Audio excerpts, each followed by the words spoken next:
इस साल की शुरुआत से ही इक्विटी मार्केट में उतार चढ़ाव बना हुआ है और ये संभावना आगे कब तक बनी रहेगी इसको लेकर निवेशकों में खासी चिंता भी है। तो आज हम इस पर विस्तार से बात करेंगे। नमस्कार, मैं हूं Pankaj Matpal, certified financial planner, और मेरे साथ हैं खास मेहमान संदीप टंडन जी, जो कि क्वांट म्यूचुअल फंड के फाउंडर एंड CIO हैं। स्वागत है सर आपका। सबसे पहले हम यहीं से शुरुआत करेंगे कि मार्केट में काफ़ी उतार चढ़ाव है और निवेशक जब मार्केट में इन्वेस्ट करते हैं तो डेफिनेटली ये चिंता सताती भी है। तो मार्केट आउटलुक क्या है? आपको क्या लगता है कि कब तक मार्केट में सुधार आएगा, थोड़ा सा स्टेबल होगा मार्केट? देखिए, हम लोग जब इन्वेस्ट करते हैं तो हम लोग एक एनवायरनमेंट को समझने की कोशिश करते हैं कि बाजार का, ग्लोबल मार्केट का वातावरण कैसा है। तो हम लोग 2018 से इस पे बात करते हैं कि 2018 से 2023 तक ये आपका उतार चढ़ाव, जिसको हम लोग वॉलेटिलिटी एक्सपेंशन फेज बोलते हैं, अगर आप आपकी लैंग्वेज में बोलेंगे तो उतार चढ़ाव रहने वाला है। तो ये फेस में अगर भटघट रहने वाली है तो उसमें जो आपका ट्रेडिशनल टूल्स और टेक्निक्स हैं, जो बाय एंड होल्ड स्ट्रेटजी, वो बहुत इफेक्टिव नहीं रहेगी। इसलिए हम लोग इस फेज में continuously sector rotation, stock rotation करते हैं, क्योंकि ये एनवायरनमेंट ही ऐसा है। ओके, आपको छोटे छोटे स्विंग्स का बेनिफिट लेना पड़ेगा।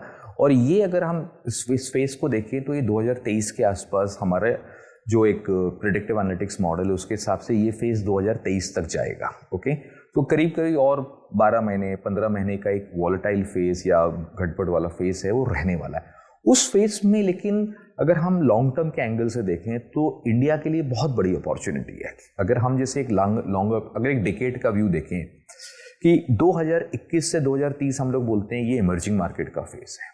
ओके, हिस्टोरिकली लास्ट 2 डेकेड से अगर हम देखें तो इमर्जिंग मार्केट अंडर परफॉर्म कर रहे थे, डेवलप मार्केट आउट परफॉर्म कर रहे थे, US मार्केट पर्टिकुलरली। हर एक चीज का एक साइकिल होता है, एक फेज का पीक आउट होता है। एक्स्ट्रॉर्डनरी यूफोरिया देखा हमने US मार्केट में, एक्स्ट्रॉर्डनरी लिक्विडिटी देखी, एक्स्ट्रॉर्डनरी क्रॉस बॉर्डर फ्लोज देखे। तो वो एक रोटेशन के हिसाब से, वो सेक्टर का और मल्टीपल वैल्यूएशन के हिसाब से, ये सब स्टॉक का जो ग्रोथ स्टॉक जो चलते हैं ग्लोबली, उनका एक लॉन्ग टर्म टॉप बना है वैल्यूएशन मल्टीपल पे, प्राइस और अर्निंग के हिसाब से नहीं बोल रहे हैं। बट उसी तरह अगर हम ग्लोबली इस चीज को और थोड़ा मैथमेटिकली जाएं तो एशिया का रिस्क एपेटाइट लो है डेवलप मार्केट के कंपैरेटिव, और लिक्विडिटी हाई थी। ओके, अब क्या हुआ है लास्ट अगर हम 1 साल के अंदर देखें तो डेवलप मार्केट में भी रिस्क एपेटाइट डिक्लाइन हो गया है, लिक्विडिटी भी श्रिंक हो रही है। तो कहीं ना कहीं ये लिक्विडिटी और रिस्क एपेटाइट में एक इंटरलिंकेजेस होता है। जैसे मनी फ्लो, अगर हम रिवर की बात करें, वो माउंटेन से वैली में, वाटर देखे माउंटेन से वैली में फ्लो करता है। सिमिलरली हमारा स्टॉक मार्केट में या फाइनेंशियल मार्केट में जो मनी फ्लो है वो हाई रिस्क से लो रिस्क एनवायरनमेंट में फ्लो करता है। तो डेवलप मार्केट पर्टिकुलरली हम US का देखें तो risk appetite multi decade high पे गया और वहां से ड्रिफ्ट हो रहा है। और एशिया ऑलरेडी लो है, चाइना उसमें बड़ा वेटेज है, वो ऑलरेडी बहुत लो पे था। तो मनी फ्लो US से एशिया में आएगा इस पीरियड में। तो ये पूरा डेकेड हम जो देखते हैं 2021 से 2030 इमर्जिंग मार्केट का है, वो भी एशिया सेंट्रिक इमर्जिंग मार्केट का है, और उसमें इंडिया पर्टिकुलरली बहुत बड़ा बेनिफिशियरी है। बट उसके अंदर क्या सेम स्टॉक जो कंपाउंडर स्टॉक थे, लॉन्ग टर्म ग्रोथ स्टॉक्स थे, वही साइकिल प्ले आउट होगी? Answer is big no. Okay, जो निग्लेक्टेड, बीटन डाउन वो सेक्टर था, उनका रिवाइवल है। That's a way value thesis जो बिल्ड होती है। ओके, अगर हम इसको बात करें लॉन्ग टर्म पर्सपेक्टिव से, इंडिया में अगर हम देखें तो capital good cycle, capex cycle जो वापस आ रही है, जो एक डिकेड के बाद वापस बिल्ड हो रही है। और केपेक्स साइकिल के काफ़ी डेरिवेटिव होते हैं जिसमें स्मॉल और मिड सेक्टर कंपनीज भी क्वालिफाई करते हैं। जब वो साइकिल प्ले आउट होती है तो उसका एडवांटेज काफ़ी मासेस और मल्टीपल सेक्टर और इकोनॉमी को मिलता है। तो वो थीसिस प्ले आउट होना स्टार्ट हो गई है। तो इस समय टाइम है आपका इंफ्रास्ट्रक्चर, कैपिटल गुड्स, इंजीनियरिंग, सम कंस्ट्रक्शन कंपनी, वो जो एक मैन्युफैक्चरिंग बेस से रिलेटेड चीजें हैं। मैं बिल्कुल इसी पे आने वाला था, जो आपने क्योंकि पहले भी कहा कि सेक्टर्स के बारे में, तो क्योंकि मार्केट में उतार चढ़ाव तो आप कह ही रहे हैं कि ये रहेगा कुछ समय के लिए, लेकिन ऐसे में अगर हम बात करें सेक्टर्स की, दोनों चीज़ें, मतलब सेक्टर्स जहाँ पर आप ज़्यादा पॉजिटिव हैं, और साथ में दूसरा मार्केट कैप को लेकर कि ऐसे वक्त पर कहाँ पर आपको ज़्यादा वैल्यूएशन दिखाई देती हैं, तो ये दोनों चीज़ों पे थोड़ा सा और बताइए। देखिए, अगर हम लॉन्ग टर्म एंगल से देखें तो वैल्यू थीम, अगर एक डिकेड के पर्सपेक्टिव से देखें तो ये एक वैल्यू का एक लॉट ऑफ, हम लोग बात करते हैं वैल्यू ट्रैप है, बहुत सारे में से लोग फंस जाते हैं। बट उसका एक साइकिल और एक मल्टीपल एनालिटिक्स हम देखें तो वो फेज आ चुका है। तो अगर हम एक नैरेटिव की बात करें फ्रॉम लॉन्ग टर्म पर्सपेक्टिव तो वैल्यू थीम है। मैन्युफैक्चरिंग बेस इसलिए भी क्वालिफाई करता है, इंडिया का कैपेक्स साइकिल है जो चाइना प्लस वन की बात करते हैं हम, या अगर हम देखें जापानीज और जर्मनी इकॉनमी जो लार्ज मैन्युफैक्चर है ग्लोबल मार्केट में, वहाँ पे करेंसी का बड़ा डिवैल्यूएशन है। ओके, तो अगर आपको नियर टर्म में बेनिफिट दिखेगा, बट अगर इसका हम लॉन्ग टर्म इम्पैक्ट समझें तो उस कंट्री को बहुत बड़ा डैमेज होगा। तो इंडिया को एक अलग तरह का अपॉर्चुनिटी इस मार्केट से भी मिलने वाला है। तो अगर हम एक 10 साल का व्यू निकालें तो मैन्युफैक्चरिंग सेक्टर एक थीसिस है जो इंडिया के लिए प्ले आउट होगी, जैसे अभी तक सर्विस सेक्टर प्ले आउट किया बहुत अच्छे से। अभी ये पूरा डिकेड मैन्युफैक्चरिंग साइकिल का प्ले आउट होने वाला, और जिसके लिए बहुत से लोग अभी तक मेंटली प्रिपेयर्ड नहीं है। ओके, अच्छा मुझे एक बात बताइए कि ये तो बात रही मार्केट के आउटलुक की डेफिनेटली, और आने वाले समय आप ये बोल रहे हैं थोड़ा टाइम, मुझे भी ऐसा लगता है कि ये वॉलेटिलिटी जो है मार्केट में कुछ समय रहेगी, बट ये अच्छा समय है एक्यूमुलेट करने के लिए। अगर आप इस वक्त पर कुछ बाय करते हैं तो डेफिनेटली लॉन्ग टर्म में उसका फायदा आपको दिखाई देगा। आपके फंड्स पर आते हैं, आपके सभी फंड्स करीब करीब परफॉर्मेंस काफ़ी अच्छी रही है, नो डाउट। तो आपकी क्या फिलॉसफी है, क्या स्ट्रेटजी है? और हालांकि अभी तक देखा जाए तो कंसिस्टेंसी है, ऐसा नहीं है कि किसी स्मॉल पीरियड के अंदर फंड की परफॉर्मेंस अच्छी है। तो आप थोड़ा सा कि एज अ फंड हाउस की क्या स्ट्रेटजी है, और एज अ CIO किस तरह से आप फंड्स को मैनेज करते हैं कि ताकि इन्वेस्टर्स को वेल्थ क्रिएशन में मदद मिल सके? मिली है आज तक, मतलब definitely I appreciate that, but वो थोड़ा सा उस पर आप एक्सप्लेन करेंगे तो व्यूअर्स को मदद मिलेगी समझने में कि क्यों फंड्स की परफॉर्मेंस, क्योंकि क्या होता है फंड्स हर आदमी चाहता है कि इन्वेस्ट करें तो उसमें फ़ायदा मिले, पर परफॉर्मेंस कैसे आ रही है और क्या कितना भरोसा किया जा सकता है लंबे वक्त पर इस तरह की परफॉर्मेंस पर, वो व्यूअर्स हमेशा जानना चाहते हैं, इन्वेस्टर्स जानना चाहते हैं। ओके, सो अगर हम अपनी एक थीसिस की बात करें तो हम लोग देखते हैं मार्केट में हम लोग मल्टी डायमेंशनल रिसर्च की बात करते हैं, जबकि हिस्टोरिकली इंडस्ट्री में सिर्फ यूनी डायरेक्शनल काम हुआ है। बेसिकली लोग सिर्फ वैल्यूएशन एनालिटिक्स पे एम्फेसिस करते हैं और बॉटम्स अप्रोच की बात होती है। हम लोग क्या करते हैं कि देखिए वैल्यूएशन एनालिटिक हमेशा प्राइस का एक डेरिवेटिव होता है, तो उसका इम्पैक्ट प्राइस से रहने वाला है, बट हमारे उसके अंदर VLRT फ्रेमवर्क हम लोग रन करते हैं जिसको valuation analytic, liquidity analytic, risk appetite और टीम इज टाइम, इनको कंबाइन करते हैं। तीनों एनालिटिक्स का 1/3 वेटेज देते हैं। वैल्यूएशन एनालिटिक्स खाली 1/3 देते हैं, और जो 2/3 है वो हमारा ग्लोबल मैक्रो से लिंक्ड होता है, तो उसमें प्राइस के डेरिवेटिव्स नहीं होते हैं। तो उसका एक हमको बहुत बड़ा एडवांटेज होता है कि हमें ग्लोबल मार्केट, ग्लोबल एनवायरनमेंट कैसा है उसके हिसाब से हम अपना स्ट्रैटेजी को डिप्लॉय करते हैं। और जो टाइम है जो बहुत इंपॉर्टेंट एस्पेक्ट है जिस पे हम 2 मिनट बात करना चाहेंगे कि टाइम, बहुत लोग इसको कंफ्यूज करते हैं कि क्या हम लोग ट्रेडिंग करते हैं, क्या हम लोग मोमेंटम खेलते हैं। तो मैं बहुत अच्छे से इसको समझाना चाहूँगा कि जो टाइमिंग है वो हमारे लिए एक रिस्क मिटिगेशन टूल है। ओके, जब वैल्यूएशन एनालिटिक, लिक्विडिटी एनालिटिक और रिस्क एपेटाइट एनालिटिक्स या मल्टीवेरिएंट्स एनालिटिक्स अगर हम लोग देखें, जो मल्टीपल डेटा पॉइंट जब एक डायरेक्शन में होते हैं तो हम उस पर एक एग्रेसिव व्यू बना पाते हैं, उसको हम बेटर टाइमिंग में रिफ्लेक्ट करते हैं और उसी से हमारा रिस्क मिटिगेट होता है। अगर हम कोई सेक्टर या स्टॉक्स को एक पर्टिकुलर प्राइस पॉइंट के एप्रिसिएशन के बाद पार्टिसिपेट करते हैं तो मेरा रिस्क बढ़ जाता है और मेरा डाउनसाइड कम हो जाता है, प्रोटेक्ट नहीं होता है। अगर हम इसको टाइमिंग की तरफ देखते हैं तो हम लोग इन्फ्लेक्शन पॉइंट्स पे कोई चीज़ को आइडेंटिफाई करते हैं कि जब कोई चीज़ बहुत एक्सट्रीम एंड पे होती है, चाहे वो टॉप हो चाहे बॉटम हो, एक्सट्रीम एंड जैसे सितंबर 2021 में टेक्नोलॉजी स्टॉक ये सब एक्सट्रीम एंड्स पे थे, तो हम लोगों ने एक बड़ा कॉल लिया कि ये सेक्टर से निकलना चाहिए, इनका लॉन्ग टर्म डिकेड टॉप है वैल्यूएशन पर से। और साइमल्टेनियसली उस समय हम देखें तो कुछ कैपिटल गुड स्टॉक्स या ऑटो सेक्टर या इवन कुछ FMCG स्पेस में, वो सब सेक्टर एक निगलेक्टेड टेरिटरी में, मोस्ट हेटेड जोन में था। तो वो एक अपॉर्चुनिटी हम उसको कैपिटलाइज करते हैं, तो थोड़ा टाइमिंग बेटर होने से हमारा रिस्क भी कम हो जाता है। मैं बिल्कुल बात करना चाह रहा था क्योंकि अक्सर कहा जाता है do not time the market, but आप बोलते हो टाइमिंग इज एवरीथिंग। तो गुड, आपने एक्सप्लेन किया इस चीज़ को, ये बहुत ही इंपॉर्टेंट है। अच्छा, जहाँ तक फंड का सवाल है, फंड की परफॉर्मेंस है डेफिनेटली काफ़ी अच्छी रही है और मुझे उम्मीद है कि आगे भी इस तरह की परफॉर्मेंस देखने को मिलेगी। एक इम्पॉर्टेंट सवाल है कि एज अ फंड मैनेजर या एज अ CIO आपका कोई ऐसा डिसीजन जिसका आप बोलते हैं कि मुझे बहुत खुशी है, I am proud of that, कोई ऐसा डिसीजन लिया है आपने इन्वेस्टमेंट में और जिसकी वजह से मतलब परफॉर्मेंस बहुत अच्छी रही, आपका एक्सपीरियंस?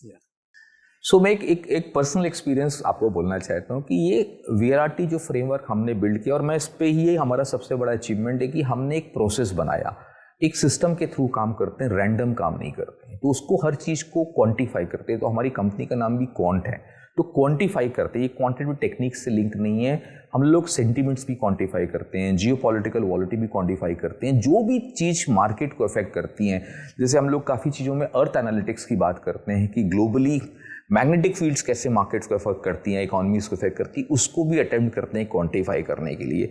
जो हमारा जो फ्रेमवर्क है वो हमको एक एज देता है। अच्छा, ये फ्रेमवर्क के लिए मैं आपको एक बहुत इंपॉर्टेंट चीज़ बोलता हूँ कि ये डेवलप कैसे हुआ ये फ्रेमवर्क। ओके, करीब 30 साल से मैं भी बाजार में इन्वेस्ट करता था पर्सनल कैपेसिटी में, तो हमने भी बहुत सारी गलतियां करी। ओके, और वो गलतियां कहाँ होती हैं? हमारा इमोशनल अटैचमेंट हो जाता है। हम लोग बात ज़रूर करते हैं कि स्टॉक में इमोशनल अटैचमेंट नहीं होना चाहिए, बट वो एक ऐसा फेज आता है कि आप इमोशनली कनेक्ट हो जाते हो। ओके, और वहाँ सबसे ज़्यादा मिस्टेक स्टार्ट होती हैं।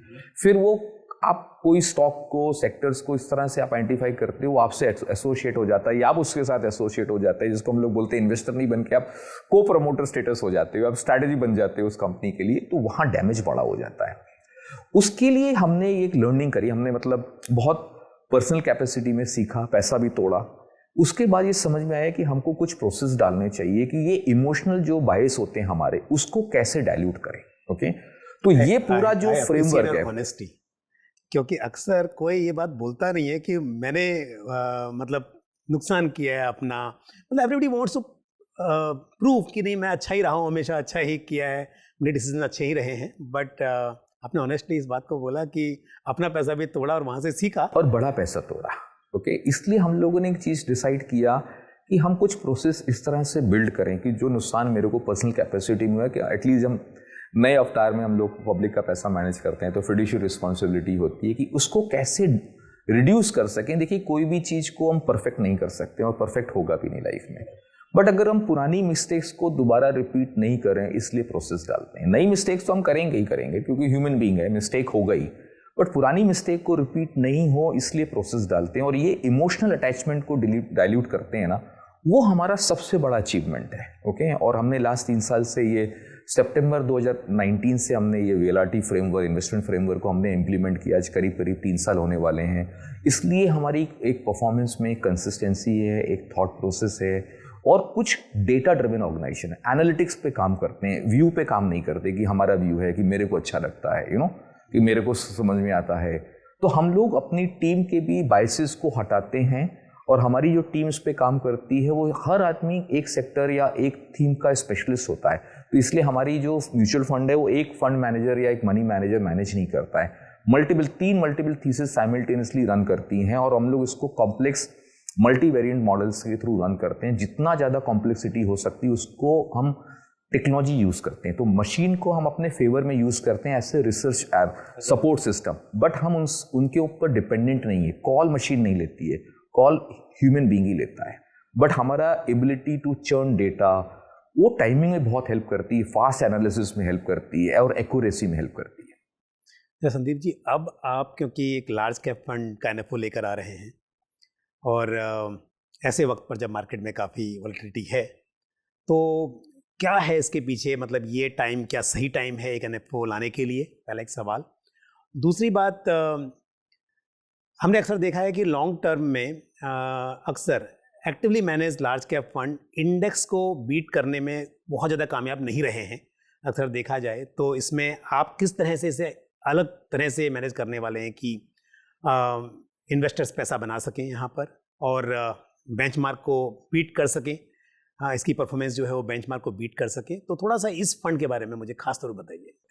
ये आपका बहुत ही अच्छा क्वेश्चन है कि लास्ट कई सालों से जैसे यूएस मार्केट में पर्टिकुलरली एक पैसिव फंड्स पे बहुत बड़ा ग्रोथ आया है। ओके, और उसी तरह का ट्रेंड हमने इंडिया में भी देखा है कि passive funds, ETF funds launch हुए हैं। ऑब्वियसली पैसिव और ईटीएफ फंड जितने होते हैं वो कोई ना कोई इंडेक्स को रेप्लिकेट करके ही बिल्ड होते हैं, बट उसमें 2 प्रॉब्लम्स आते हैं।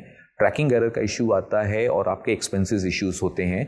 तो आप कभी भी इंडेक्स को बीट करना डिफिकल्ट टास्क होता है। थ्योरेटिकली स्पीकिंग आप कभी भी इंडेक्स को बीट नहीं कर सकते। ओके, और दूसरा भी चीज़ हमने देखा है कि अपने एक्सपीरियंस से यहाँ पर भी जितने भी इंडेक्स फंड्स रहे, अगर मेजोरिटी इंडेक्स फंड की हम बात करें, लार्ज कैप फंड्स की बात करें, तो वो भी एक इंडेक्स को रिटर्न बीट नहीं कर पाए हैं। तो हम लोगों ने एक सोचा इस प्रोडक्ट को हम अपने स्टाइल से मैनेज करते हैं, जिसको हम लोग dynamic style of money management बोलते हैं, कि इसमें हम कैसे इंडेक्स प्लस रिटर्न जनरेट करें। ओके, तो हम लोग भी इसमें 80% लार्ज कैप में ही डालेंगे, बट वो 80% को भी हम बहुत डायनेमिकली मैनेज करेंगे। सेक्टर रोटेशन बहुत फास्ट होगा, जैसे काफ़ी लोग सिर्फ इमेज वो सेक्टर को एक रेप्लिकेट करने की कोशिश करते हैं, तो वो कोशिश नहीं होगा। जहां जेन्युइन अल्फा बिल्ड हो सके, तो इसको एक एक्टिवली हम मैनेज पोर्टफोलियो करेंगे। और लार्ज कैप का एडवांटेज बहुत बड़ा है कि लिक्विडिटी बहुत ज़्यादा होती है और इम्पैक्ट कॉस्ट बहुत कम होता है, तो हमको उस तरह के पोर्टफोलियो को रोटेट करने में, या जिसको रीबैलेंसिंग एक्सरसाइज हम लोग मैथमेटिकली बोलें, तो बहुत आराम से हम रीबैलेंसिंग कर पाएंगे उस पोर्टफोलियो को डायनेमिक मैनर में। रिमेनिंग जो 20% है, उस पैसे से भी हम बियॉन्ड निफ्टी 50 स्टॉक्स या बियॉन्ड 100 स्टॉक्स भी ले सकते हैं। तो कहीं हमें अल्फा अपॉर्चुनिटी दिखेगी कि मिड कैप स्टॉक के अंदर या कोई स्पेशल सिचुएशन के अंदर, तो वहाँ पर भी पार्टिसिपेट कर पाएंगे, तो हमको वो फ्लेक्सिबिलिटी है। उसके ऊपर हम एक्स्ट्रा अल्फा एक तरीके से और भी जनरेट कर सकते हैं कि हम ऑप्शंस को राइट करेंगे, कॉल ऑप्शंस को, लेकिन उसको भी एक हम कंटिन्यूस बेसिस पे राइट नहीं करेंगे। जब हमको दिखता है कि हमारे एनालिटिक्स के हिसाब से कि कहीं ना कहीं ये स्टॉक्स थोड़ा थोड़ा ओवरबॉट पोजीशंस में हैं या सिग्निफिकेंट इनका रिटर्न दिया है और हमें उनको कोर पोर्टफोलियो में रखना है, तो वो स्टॉक्स को हम उनका 20% कॉल राइट्स करेंगे, जो हमें गाइडलाइंस परमिट करती हैं। ओके, अच्छा, सेबी ने ये परमिशन दी है काफ़ी टाइम से, लेकिन बहुत कम लोगों ने इसको यूज़ किया है।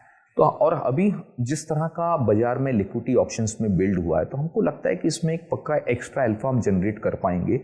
इसलिए हम लोगों को इसमें एक कॉन्फिडेंस है कि हम इसमें एक इंडेक्स प्लस रिटर्न देने की कोशिश करेंगे। अगर वो हम कर पाए तो एक बहुत अच्छा अचीवमेंट होगा लार्ज कैप कैटेगरी के अंदर, और पर्टिकुलरली उस फेस में जब पैसिव फंड्स के ऊपर इतना ज़्यादा एम्फेसिस है और पैसिव फंड इंडेक्स को भी बीट नहीं कर पा रहे हैं। तो आपका मतलब है कि ये एक एक्टिवली मैनेज फंड है, तो आप इसको डेफिनेटली एक्टिवली मैनेज करेंगे, बहुत एक्टिव रहेंगे, ताकि इन्वेस्टर्स को एक इंडेक्स के मुकाबले में थोड़े बेहतर रिटर्न दिला सकें, अल्फा जनरेट कर सकें।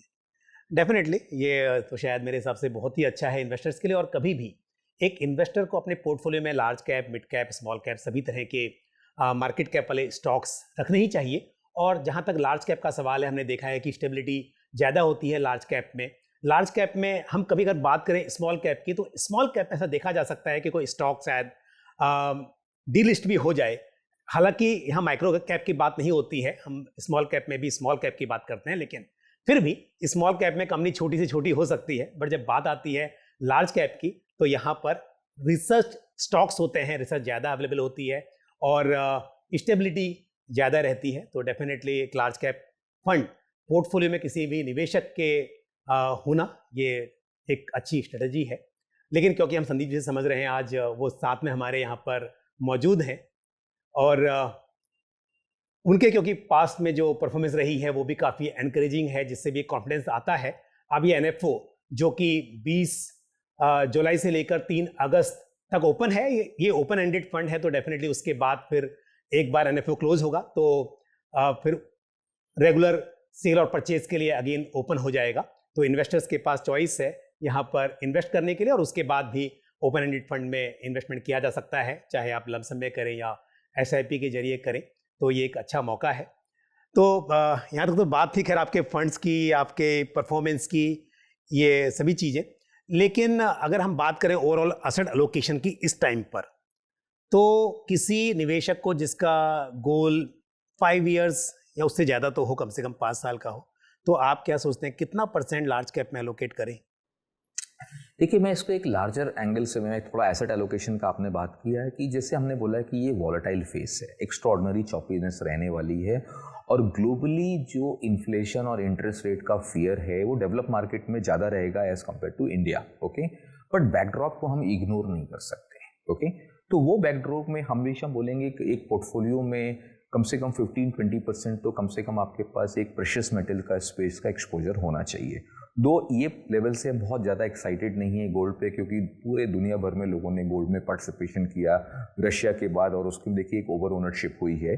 बट एक स्ट्रैटेजिकली अगर हम देखेंगे तो मैं उसको एक % रखना चाहूँगा। ओके, और करंट एनवायरनमेंट में अगर हम डील करें तो एक कम से कम 40-50% एक्सपोजर, एक at least 40-50% depending on the age, risk profiling एक लार्ज कैप में होना चाहिए। ओके, और उसके बाद जो अपॉर्चुनिटीज़ हैं वो मिड और स्मॉल में रखना चाहिए। मैं सिर्फ एक इंडिया सेंट्रिक पोर्टफोलियो की बात कर रहा हूँ क्योंकि हम लोगों के पास इंडियन अपॉर्चुनिटीज़ बाहर बहुत कम होती हैं। तो अगर हम इंडिया सेंट्रिक पोर्टफोलियो की बात करेंगे, कोई ग्लोबल आगे मेरे को पूछेगा तो मैं बोलूँगा कि एग्री कमोडिटीज़ में सबसे बड़ा पार्टिसिपेशन रखना चाहिए, लेकिन हम लोग उसको डायरेक्टली प्ले नहीं कर पाते हैं। ओके, इसलिए हम अपने पोर्टफोलियो में काफ़ी एग्री स्टॉक को पोर्टफोलियो बिल्ड करते हैं और उसको पार्टिसिपेट करने की कोशिश करते हैं। तो हमारा जो पूरी थीसिस है, हम लोग ग्लोबल सेक्टर या ग्लोबल मैक्रो को अपने पोर्टफोलियो में एक्सपोजर देने की कोशिश करते हैं, जिसके हमें लॉन्ग टर्म पर्सपेक्टिव बहुत अच्छा लगता है। मे बी डेकेड जैसा पर्सपेक्टिव भी हो सकता है।